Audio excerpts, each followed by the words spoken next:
राधे राधे महाराज जी, आपके चरणों में कोटि कोटि प्रणाम। महाराज जी, जब मैं नया कोई संकल्प करता हूं तो उसको पूरा करने की पूरी कोशिश करता हूं, पर मन की स्थिरता ना होने के कारण वो संकल्प बार बार टूट जाता है।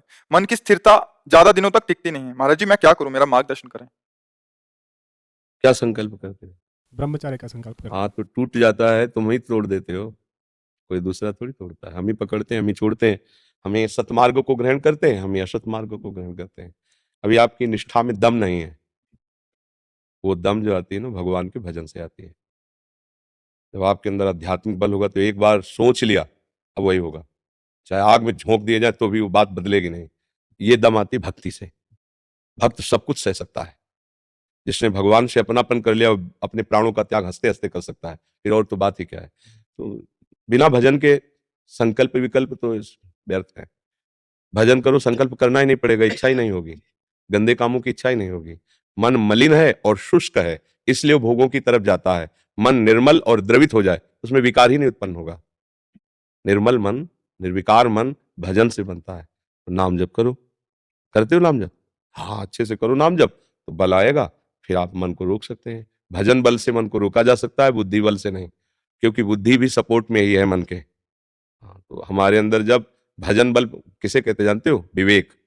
ये सत्संग से, साधु संग से, शास्त्र स्वाध्याय से, नाम जप से विवेक का जागरण होता है।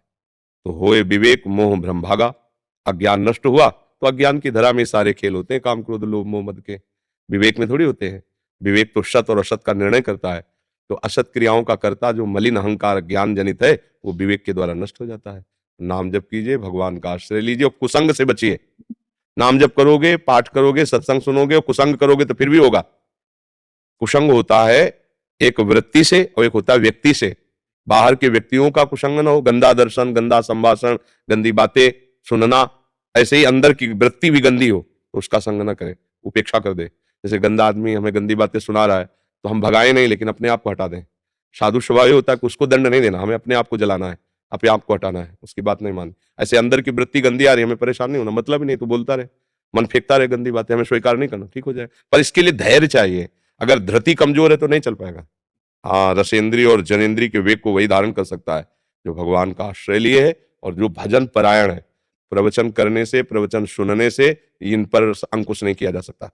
इन पर तो एकमात्र भगवान के चरणों का आश्रय और नाम बल। श्री हरिवंश नाम बल लहो, अपने मन भाई सब कहो। फिर थोड़ी कि हमारे कोई परास्त कर सकता है। नाम बल जहां है वो देखो, अभी हमारी दृष्टि मलिन है तो वहां सुख बुद्धि है। हम जो गिर जाते हैं ना, उसका कारण जानते हो? सुख बुद्धि। ये तो सुन रखा है कि गलत है, पर अंदर से एक बात है कि सुख तो है ना इसमें। ये जब तक बना रहेगा तब तक ये लुभायमान करता रहेगा। जब असलियत पता चल जाएगी ना तो घृणा हो जाएगी अंदर से। छी, कहां सोच रहा था। फिर कोई बात करेगा ना तो आपको अच्छा नहीं लगेगा। अलम विषय वार्तया नरक कोटि विभत्सया।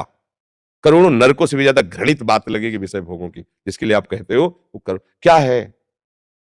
हम लोग अज्ञान जनित क्रीड़ा में फंसे हुए हैं। मलमूत्र के द्वार ही तो है बच्चा।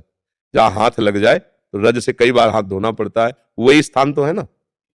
क्या निकलता है? दुर्गंध। जहां केवल पेशाब की जाती है, जैसे कभी ट्रेन यात्रा में देखा ना, पेशाब घर बगल से निकलो तो मतलब दम निकल जाए ऐसी बदबू आती है। हम ही लोगों ने तो पेशाब किया है। और शौचालय सुबह अपने ही शौच से त्यागते समय कितना दुर्गंध आती है। तो एक थैला चिकना है, उसमें भरी मल है, शौच भरा है। अब आपको पता हो तो क्या आप उसे प्यार करोगे? थैले को गले लगाओगे? ये थैला ही तो है बच्चा, और है क्या है? यहाँ भरा है मल। मलाशय यही है, मूत्राशय मलाशय सब यही है, और उनके निकलने के द्वार है। और कौन सी खास बात है? बुद्धि भ्रष्ट है, मलिन है, तो इसलिए ये सब बातें हो रही हैं। क्योंकि अभी इतना ही सुख है संसार में। संसार का आखिरी सुख यही है, रुपया कमाओ, घर बनवाओ, ब्याह करो, लड़का बच्चा पैदा करो, मर जाओ, नरक जाओ, स्वर्ग जाओ, बस ये इतना ही है। आगे जानते हैं नहीं, बस इतना ही सुख है। बस आगे को कोई पता नहीं। और इसमें क्या मिला है? करोड़ों अरबों जन्म हो गए, मिला क्या है? फिर वही भोगो, फिर वही भोगो। भ्रम बना के शायद अब की बार सुख मिल जाए, नहीं है। विवेकवान वो है जो विचार के द्वारा महापुरुषों के वचनों का अनुगमन करे। हमारा मन खराब हो, कभी अनुभव ठीक नहीं बता सकता।